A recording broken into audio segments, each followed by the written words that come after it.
ലോകരാഷ്ട്രീയത്തിൽ India ഒരു നിർണായക ശക്തിയായി വളരുന്നതിന്റെ ഏറ്റവും പുതിയ സൂചനകളാണ് പ്രധാനമന്ത്രി നരേന്ദ്രമോദിയുടെ വരാനിരിക്കുന്ന ഉന്നതതല കൂടിക്കാഴ്ചകൾ. അമേരിക്കൻ പ്രസിഡന്റുമായും റഷ്യൻ പ്രസിഡന്റുമായി അടുത്ത 3 മാസത്തിനുള്ളിൽ നടത്താനൊരുങ്ങുന്ന കൂടിക്കാഴ്ചകൾ സങ്കീർണമായ ആഗോള ഭൗമരാഷ്ട്രീയ സാഹചര്യങ്ങളിൽ ഇന്ത്യയുടെ സന്തുലിത നയം എത്രത്തോളം പ്രധാനമാണെന്ന് വിളിച്ചോതുന്നു. ഈ കൂടിക്കാഴ്ചകൾ കേവലം നയതന്ത്ര ചടങ്ങുകൾക്കപ്പുറം ഇന്ത്യയുടെ സാമ്പത്തിക, പ്രതിരോധ, ദേശീയ താൽപര്യങ്ങൾക്ക് പുതിയ ദിശാബോധം നൽകുന്നവയാണ്.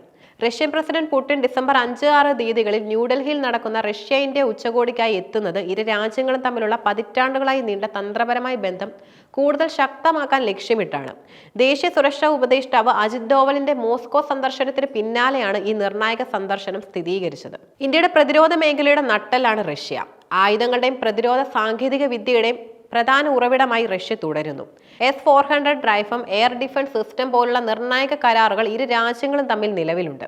ഈ സഹകരണം തുടരുന്നതിനോടൊപ്പം പുതിയ സാങ്കേതിക വിദ്യകളുടെ കൈമാറ്റം, സംയുക്ത നിർമ്മാണ പദ്ധതികൾ, സൈനിക പരിശീലനങ്ങൾ എന്നിവ പുടിന്റെ സന്ദർശനത്തിൽ ചർച്ചാ വിഷയമാകും. അമേരിക്കയുടെ എതിർപ്പുകൾക്കിടയിലും ഈ പ്രതിരോധ ബന്ധം നിലനിർത്താനുള്ള ഇന്ത്യയുടെ തീരുമാനം സ്വതന്ത്ര വിദേശ നയത്തിന്റെ പ്രഖ്യാപനമാണ്. റഷ്യൻ എണ്ണ ഇറക്കുമതിയുടെ പേരിൽ ഇന്ത്യക്ക് മേൽ തീരുവ ചുമത്താനുള്ള US ശ്രമം നിലനിൽക്കുന്ന സാഹചര്യത്തിലാണ് ഈ സന്ദർശനം.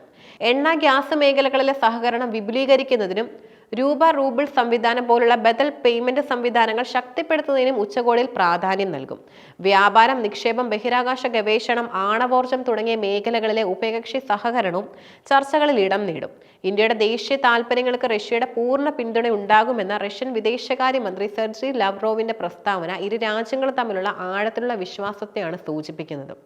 റഷ്യയുമായുള്ള ബന്ധം കാരണം അമേരിക്കയുടെ ഭാഗത്തു നിന്നുണ്ടാകുന്ന സമ്മർദ്ദങ്ങൾക്കിടയിലാണ് പ്രധാനമന്ത്രി മോദിയും US പ്രസിഡന്റ് ഡൊണാൾഡ് ട്രംപും തമ്മിലുള്ള കൂടിക്കാഴ്ചയ്ക്കും കളമൊരുങ്ങുന്നത്.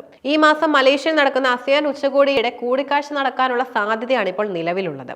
അമേരിക്കൻ ഉൽപ്പന്നങ്ങൾക്ക് ഇന്ത്യ നികുതി ചുമത്തിയതിന്റെ പ്രതികാരമായി ഇന്ത്യയിൽ നിന്നുള്ള ഉൽപ്പന്നങ്ങൾക്ക് ട്രംപ് ഭരണകൂടം മൊത്തം 50% നികുതിയാണ് ചുമത്തിയത്. അടിസ്ഥാനപരമായി 25% നികുതിയും റഷ്യൻ എണ്ണ ഇറക്കുമതിയുടെ ശിക്ഷയായി 25% നികുതിയും ചുമത്തിയാണ് ഈ നിലയിലെത്തിയത്. ട്രംപുമായി കടുത്ത ഭിന്നിപ്പുള്ള ബ്രസീലിനൊപ്പമാണ് ഇപ്പോൾ നികുതിയുടെ കാര്യത്തിൽ ഇന്ത്യയുടെ സ്ഥാനം. ഈ തീരുവ യുദ്ധം ഇരു രാജ്യങ്ങളും തമ്മിലുള്ള വ്യാപാര ബന്ധങ്ങളിൽ കടുത്ത വെല്ലുവിളിയാണ് ഉയർത്തുന്നത്. ട്രംപുമായി കൂടിക്കാഴ്ച നടന്നാൽ ഈ വ്യാപാര തർക്കങ്ങൾ പരിഹരിക്കുന്നതിനായിരിക്കും മോദി മുഖ്യ പരിഗണന നൽകുക. മെച്ചപ്പെട്ട വ്യാപാര കരാറിലേക്ക് എത്താനുള്ള വഴി തുറക്കാൻ ഈ ചർച്ചകൾക്ക് കഴിഞ്ഞേക്കും. ഇന്ത്യക്ക് മേൽ യൂറോപ്യൻ യൂണിയൻ, G70 രാഷ്ട്രങ്ങൾ, നാറ്റോ എന്നിവ 100% ഇറക്കുമതി തീരുവ ചുമത്തണമെന്ന് ട്രംപ് ആവശ്യപ്പെട്ടുവെങ്കിലും ആ കൂട്ടായ്മകളുടെ ആവശ്യം തള്ളിക്കളഞ്ഞത് ഇന്ത്യക്ക് ആശ്വാസകരമായിരുന്നു. യൂറോപ്യൻ യൂണിയൻ അംഗരാജ്യമായ ഫിൻലൻഡ് ഇന്ത്യയുടെ പക്ഷം ചേർന്നതും തീരുവ കുറച്ച വ്യാപാര കരാറാണ് ലക്ഷ്യമെന്ന് പ്രഖ്യാപിച്ചതും ശ്രദ്ധേയമാണ്. ട്രംപിന്റെ അമേരിക്ക ഫസ്റ്റ് നയതന്ത്രം ഇന്ത്യയുമായുള്ള ബന്ധത്തിൽ വലിയ സമ്മർദ്ദം ഉണ്ടാക്കുമ്പോഴും അമേരിക്ക ഒരു തന്ത്രപരമായ പങ്കാളിയായി നിലനിർത്തേണ്ടതിന്റെ പ്രാധാന്യം ഇന്ത്യ തിരിച്ചറിയുന്നു. പ്രതിരോധം, ഭീകരവാദത്തിനെതിരെയുള്ള പോരാട്ടം, ഇൻഡോ പസഫിക് മേഖലയിലെ സഹകരണം തുടങ്ങിയ വിഷയങ്ങളിൽ US-ഉമായുള്ള ബന്ധം ഇന്ത്യക്ക് അത്യന്താപേക്ഷിതമാണ്. റഷ്യ-യുക്രൈൻ യുദ്ധം നിലനിൽക്കുന്ന സാഹചര്യത്തിൽ ഇന്ത്യയുടെ വിദേശ നയത്തിന് യൂറോപ്യൻ രാജ്യങ്ങൾ വലിയ പ്രാധാന്യം നൽകുന്നുണ്ട്. റഷ്യയെ വിമർശിക്കുമ്പോൾ തന്നെ റഷ്യയുമായുള്ള തന്ത്രപരമായ ബന്ധം പൂർണ്ണമായി ഉപേക്ഷിക്കാനോ യുക്രൈൻ യുദ്ധത്തിൽ ഒരു പക്ഷം ചേരാനോ ഇന്ത്യ തയ്യാറായിട്ടില്ല. ഈ സന്തുലിത നയമാണ് യൂറോപ്യൻ രാജ്യങ്ങൾക്ക് ഇന്ത്യയുമായി കൂടുതൽ അടുക്കാൻ പ്രേരണ നൽകുന്നത്. യുക്രൈനെതിരായ യുദ്ധത്തിന് അറുതി വരുത്തുന്നതിൽ ഇന്ത്യക്ക് നിർണായക പങ്ക് വഹിക്കാനാകുമെന്ന യൂറോപ്പിന്റെ പ്രതീക്ഷ ഇന്ത്യയുടെ വർദ്ധിച്ചു വരുന്ന ആഗോള സ്വാധീനം വ്യക്തമാക്കുന്നു. റഷ്യ-യുക്രൈൻ സംഘർഷം അവസാനിപ്പിക്കാൻ സഹായിക്കാൻ ഇന്ത്യക്ക് കഴിവുണ്ടെന്ന് ചൈനയും റഷ്യയും ഒരേ ദിശയിൽ നീങ്ങുമ്പോൾ ഇന്ത്യ യൂറോപ്പിന്റെയും അമേരിക്കയുടെയും സൗഹൃദ വലയത്തിൽ നിലനിർത്തേണ്ടതിന്റെ പ്രാധാന്യം യൂറോപ്യൻ രാജ്യങ്ങൾ തിരിച്ചറിയുന്നുണ്ട്. യൂറോപ്യൻ യൂണിയനുമായുള്ള വ്യാപാര കരാർ ഈ വർഷം തന്നെ യാഥാർത്ഥ്യമാക്കാനുള്ള ശ്രമങ്ങൾ നടക്കുന്നുണ്ടെന്ന European Commission president Ursula von der ലെയിന്റെ പ്രസ്താവന ഇന്ത്യയുടെ സാമ്പത്തിക വളർച്ചയുടെ പ്രാധാന്യം വ്യക്തമാക്കുന്നു. വർദ്ധിച്ചു വരുന്ന സാമ്പത്തിക ശക്തി എന്ന നിലയിൽ യൂറോപ്പുമായുള്ള വ്യാപാര ബന്ധം ഇന്ത്യയുടെ വികസനത്തിന് കൂടുതൽ ഊർജം പകരും. റഷ്യ-US നേതാക്കളുമായി ഒരേ സമയം കൂടിക്കാഴ്ചകൾ നടത്താനുള്ള ഇന്ത്യയുടെ നീക്കം സങ്കീർണമായ ലോകക്രമത്തിന് ഇന്ത്യയുടെ തന്ത്രപരമായ സ്വയംഭരണാധികാരം ഉറപ്പാക്കാനുള്ള ശ്രമമാണ്. ലോകശക്തികളുടെ മത്സരബുദ്ധിയിൽ വീഴാതെ ഓരോ രാജ്യവുമായുള്ള ബന്ധത്തെയും ഇന്ത്യയുടെ ദേശീയ താൽപര്യങ്ങളുടെ അടിസ്ഥാനത്തിൽ വിലയിരുത്തുന്ന നയമാണിത്. വ്യാപാര രംഗത്ത് അമേരിക്ക ചുമത്തുന്ന ഭീമമായ തീരുവകൾ, റഷ്യയുമായുള്ള പ്രതിരോധ ബന്ധത്തെ ചൊല്ലിയുള്ള പാശ്ചാത്യ രാജ്യങ്ങളുടെ സമ്മർദ്ദം, ചൈനയുമായുള്ള അതിർത്തി തർക്കങ്ങൾ തുടങ്ങിയ നിരവധി വെല്ലുവിളികൾ ഇന്ത്യക്ക് മുന്നിലുണ്ട്. ഈ കൂടിക്കാഴ്ചകളിൽ ഈ വെല്ലുവിളികളെ തന്ത്രപരമായി മറികടക്കാനും ഇന്ത്യയുടെ സാമ്പത്തിക വളർച്ചയ്ക്ക് തടസ്സമുണ്ടാക്കാത്ത ഒരു അന്താരാഷ്ട്ര അന്തരീക്ഷം സൃഷ്ടിക്കാനും പ്രധാനമന്ത്രി മോദി ശ്രമിക്കും. ഈ കൂടിക്കാഴ്ചകൾക്ക് ശേഷം പ്രതിരോധ സാങ്കേതിക വിദ്യയിലും വ്യാപാരത്തിലും ഭീകരവാദത്തിനെതിരായ പോരാട്ടത്തിലും ഇന്ത്യക്ക് കൂടുതൽ നേട്ടങ്ങൾ ഉണ്ടാക്കാനും സാധിക്കും.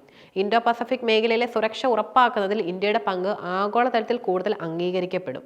ചുരുക്കത്തിൽ റഷ്യൻ ഇന്ത്യൻ ഉച്ചകോടി മോദി ട്രംപ് കൂടിക്കാഴ്ചയ്ക്കുള്ള സാധ്യതയും ഇന്ത്യയുടെ വിദേശ നയത്തിന്റെ പുതിയ അധ്യായമാണ് തുറക്കുന്നത്. ഇത് കേവലം രാഷ്ട്രീയ കൂടിക്കാഴ്ചകൾ മാത്രമല്ല, വിശ്വഗുരു എന്ന നിലയിലേക്കുള്ള ഇന്ത്യയുടെ വളർച്ചയുടെ നിർണായകമായ ചുവടുവെപ്പുകളാണ്.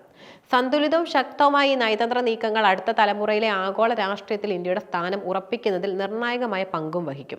പതിറ്റാണ്ടുകളുടെ ചരിത്രമുള്ള പരസ്പര വിശ്വാസത്തിലും തന്ത്രപരമായ സഹകരണത്തിലും അധിഷ്ഠിതമായ ഒരു പ്രത്യേക ബന്ധമാണ് ഇന്ത്യയും റഷ്യയും തമ്മിലുള്ളത്.